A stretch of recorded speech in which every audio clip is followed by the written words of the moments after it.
Hello నమస్తే. నేను ఫణికుమార్, సాక్షి digital media నుంచి. జూన్ నెల వచ్చేస్తుంది కదా, ఎండలు తగ్గిపోతాయని అనుకుంటున్నారా? మీరు తప్పులో కాలేసినట్లే. జూన్ నెలలో కూడా ఎండల తీవ్రత కొనసాగే అవకాశాలు ఎక్కువగా కనిపిస్తున్నాయి. ఎందుకంటే ఎల్ నినో ఎఫెక్ట్ వల్ల ఇప్పటికే ఋతుపవనాలు చాలా మందగమనంలో సాగుతున్నాయి. ఈ నెల 29వ తేదీ నాటికి ఋతుపవనాలు కేరళ తీరంలోకి ఎంటర్ అవ్వాలి.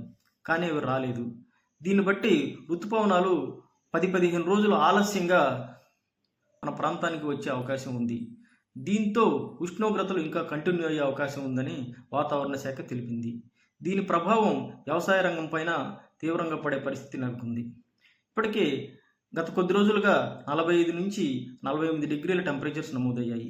జూన్ నెలలో కూడా ఇంచుమించుగా 48 కాకపోయినా 44-45 డిగ్రీల టెంపరేచర్స్ నమోదయ్యే అవకాశం ఉందని వాతావరణ శాఖ చెబుతోంది. అందుకనుగుణంగా మనందరం జాగ్రత్తలు తీసుకోవాల్సి ఉంది.